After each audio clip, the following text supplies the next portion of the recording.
Hi, and welcome to another episode of Business Spotlight. I am Teresa Strong Mike with Action Coach Tampa Bay, and we are here with another wonderful business owner. This is Tabitha Naylor. Tabitha, so good to have you on today. Why don't you come on and tell us a little bit about what you have going on? Well, thank you for the opportunity, first and foremost. I appreciate it immensely. Just a little bit about me. I have a digital marketing agency that turned 12 last October. So we've been around for a Yay. quick minute. I originally launched in the Washington, D.C. area and knew that DC was never going to be my forever home. So when I first launched, we launched everything to be remote. So I joke around and tell everybody that I was like a trendsetter a decade ago. Yeah, Before, right. like a decade before the pandemic, it's like, yes, I did it. So during the pandemic, it was Seriously. actually really interesting because we did not have a lot of the challenges that a lot of other businesses did because we had already kind of perfected what our workflows look like from an operational standpoint with everybody working remotely. So for us, when I do a lot of consultation. I'm very big on education. I do a lot of podcast interviews like this. I publish a lot of content. I just believe that knowledge is power. So during the pandemic in particular, I was doing a lot of just one-on-one consultations with small business owners. Tell me about your business, what you're doing from a marketing standpoint, and then offering them, a lot of do-it-yourself solutions or very low cost solutions so that they could still continue to maintain brand presence and stay in front of their audience, but be mindful of budget because everything was so unpredictable during that time. And even during that, it was like sometimes these conversations would steer in a direction that had nothing to do with marketing, but it was just about operations. How do we streamline? How do we make things work? And I think that that's one of the biggest things as a business owner is there is never a day that you wake up that is the same.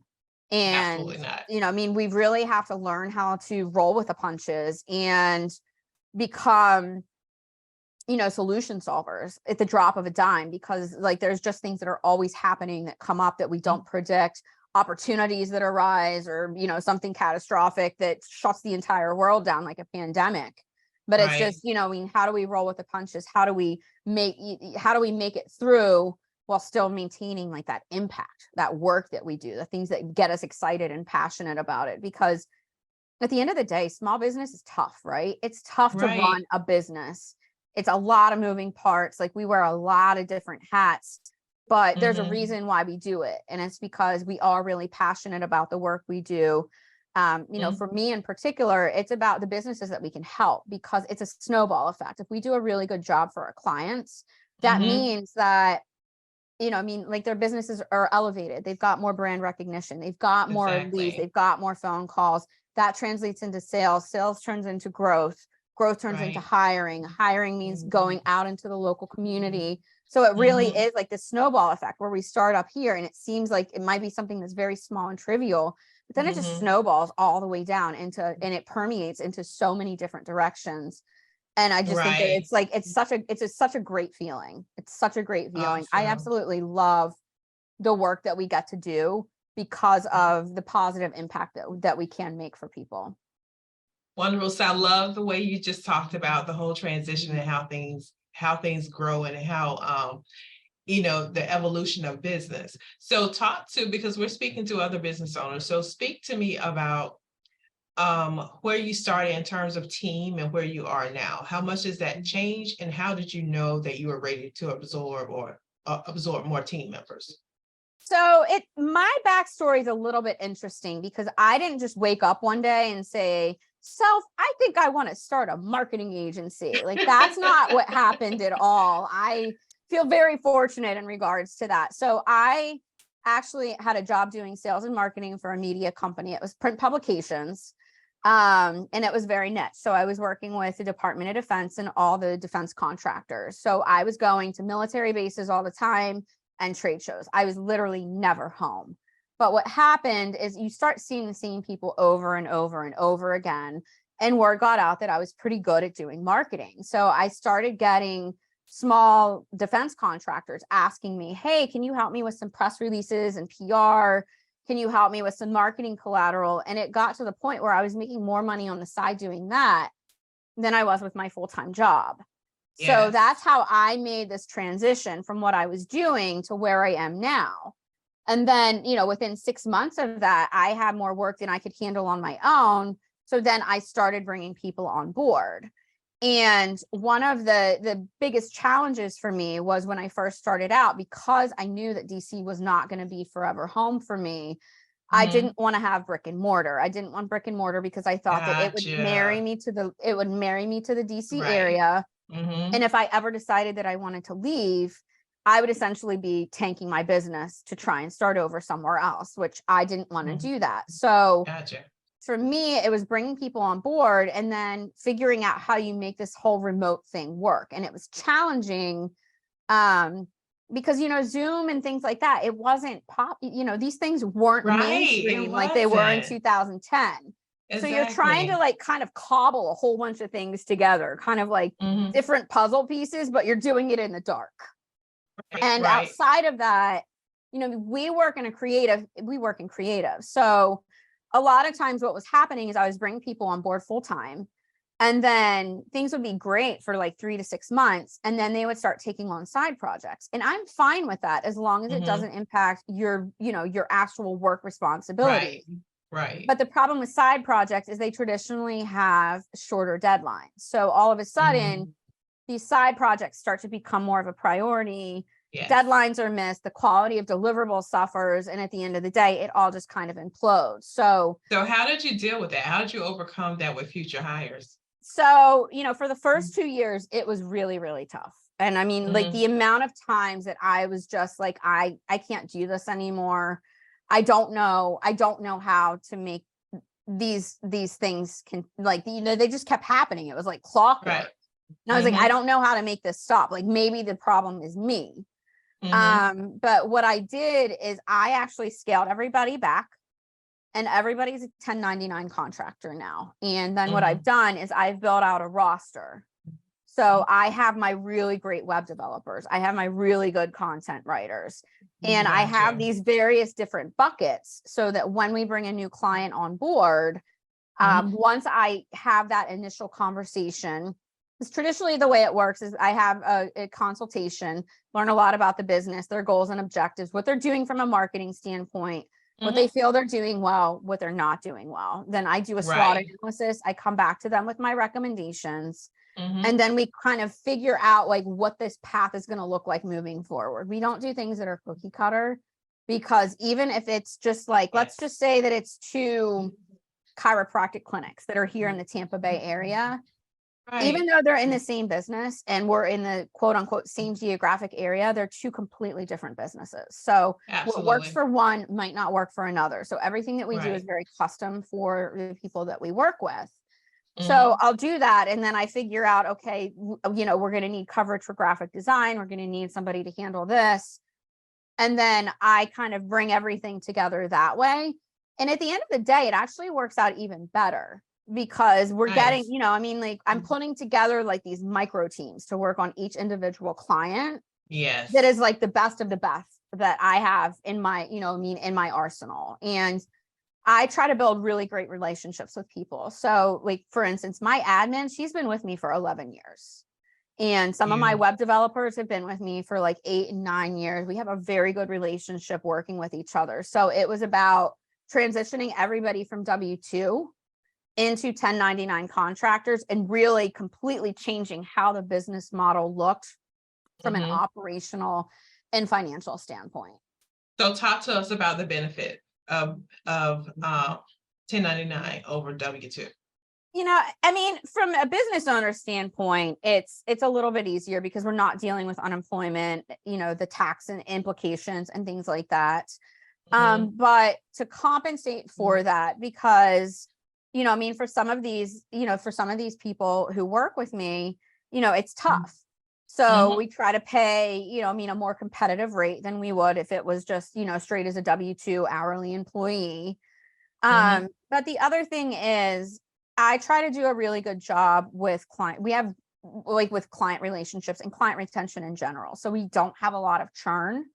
You know, I mean, I'm Yes, very yes. big on making sure that we stick to our word, like we're hitting those deadlines. And usually Mhm. like we're not pushing things to the 11th hour, just so that there's not like this unnecessary stress that needs to be built in. Awesome. And I think that just a lot of it is managing processes, managing expectations.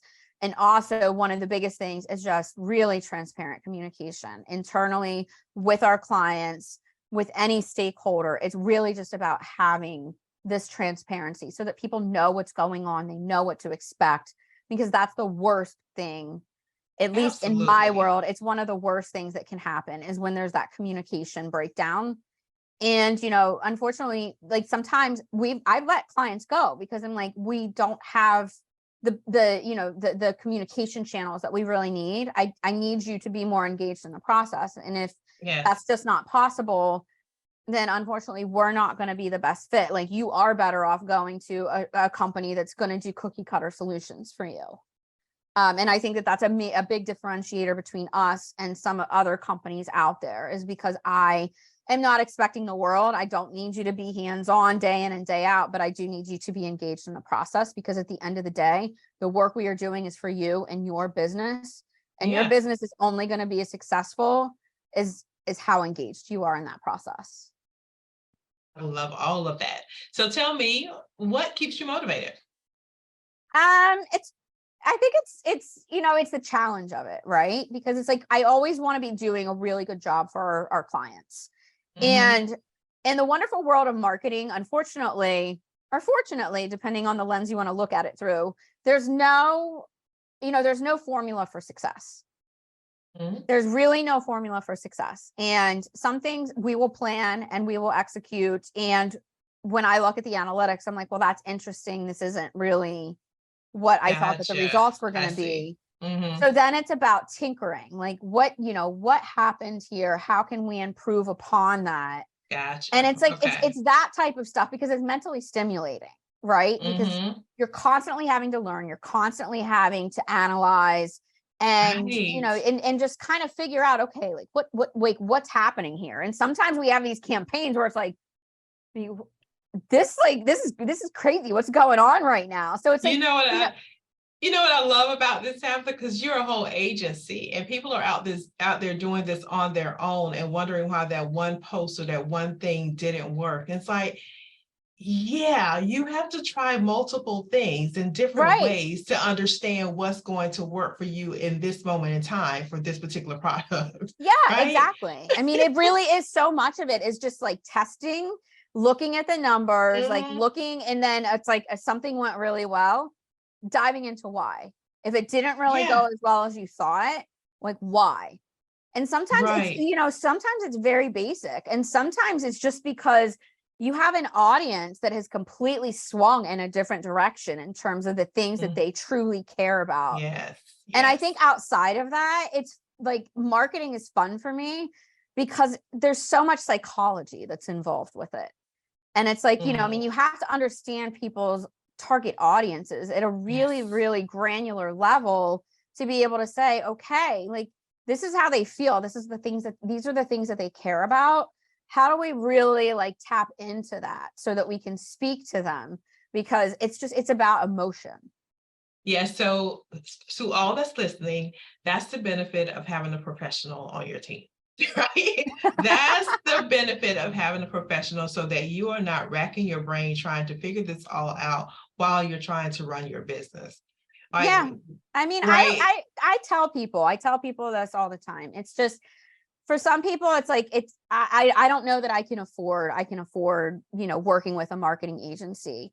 And, there's a lot of companies out there that charge an arm and a leg. My background is small Mhm. business. I grew up in Western Maryland, like literally borderline West Virginia. And my great granddad started a hardware store in 1884, and that hardware store is still there. It's a bedrock in the community. So I grew up around small business and, really having this deep seated respect and understanding for the impact that it can have. So we try to Mhm. be very, competitive when it comes to our, who we work with, so that we're not pricing people out and they can get the help that they need. Because you know, we all want to stay in our lane. This is something that I'm really Yeah. good at. But guess what? Like, I took accounting classes in college, right? And I did okay. Right. So I Right. know how to do like a lot of the foundational basics of accounting. But do I want to do it? No, I really don't. Right. Like, I have an accountant who handles that. Right. Because it's Exactly. like, for me, it's you know, it's a time and a value benefit. If I'm having Absolutely. to screw around with a whole bunch of accounting stuff every month, that takes away from me being able to run my business and to do good work for our clients. So it's really the same thing. It's kind of like, okay, if you're going to try and do marketing on your own, how much time is that going to take you on a daily basis? Or if you're just doing it weekly or monthly, how So much much more time, time. So you know, much how, more yeah. And then than, it's like, how much yes. is your time worth? Break your time Right. down into, Mm, I'm worth X, you know, I can bill out X amount of dollars. So if I yes. take that versus the time that I'm spending on marketing, if Mhm. I were to say, if somebody spends 15 hours a month on marketing, if you have that 15 hours built back into your schedule, that you could work on your business, that you could be out at networking events, you could be doing business development. Girl, If you you're a speak my doctor, you could be, language. yeah, you could be Hmm. spending more time with your patients. If you're an attorney, Yes. handling more cases. If you're an accountant, handling more clients, or a business consultant, whatever the case may Right. be, when you're focusing on all of these other things, that takes away from time that you could be spending managing your business, operating your business, growing your business, servicing your clients, servicing your customers. So where it's like that, Absolutely. it becomes a question of, can you really afford not to be working with somebody to handle a lot of the marketing for you? Awesome. So where can they find you? How can they connect with you to get your services? So you can actually go to just my name, it's tabithanailer.com. You can actually also go to tampamarketing.agency, and that will take you to the same website. Oh, nice. I like Yeah. that. Little geo Oh. targeting, making it easy for people to find me Yes, here I locally. love it. I love it. Well, thank you so much for your time. I will have all of your information below the video so people can reach out to you quickly. I appreciate you, and for all of you watching, thank you for watching. Make sure you reach out to her. At least find out if she's in your I can't even say I gotta start over. That's all right. I mean, I That's okay. It'll be edited. It'll be edited. So I'm you know, just I gonna mean, start over. no, I was gonna, yeah, Yeah. you start over, and then I'll chime in with one little thing, and then we'll button Okay. this up. I gotcha. So guys, reach out to her if you need her services. She has shown you her passion for what she does and the knowledge for what she does. So please reach out. And one thing that I do want to say just before we wrap this up is, Mm. well, actually two things. One is, you know, feel free to reach out to me, and just schedule a call. It's, you know, I mean, you would be speaking with me directly. It's not going to be a sales pitch. It's literally just, Awesome. you know, tell Good. me a little bit about your business. Tell me about what you have going on, and I will try and at least give you a golden nugget or two of information that if you're a do-it-yourselfer, that's amazing. But just there's Hmm. so much misinformation and bad information floating around out Yes. there. Oh my gosh. So Yes. just feel free to reach out. We can have a you know, 30-45 minute chat, and you will leave, you know, that conversation with a little bit more information that you can apply to your business. And then, you know, if it's something that you decide you would like to explore further, that's great. And if not, you know, you've got some free marketing information, and you know, a new advocate for you here in the area. Oh, wonderful. Thank you for that, Tabitha. All right, you guys, thanks for watching, and we'll see you again next time.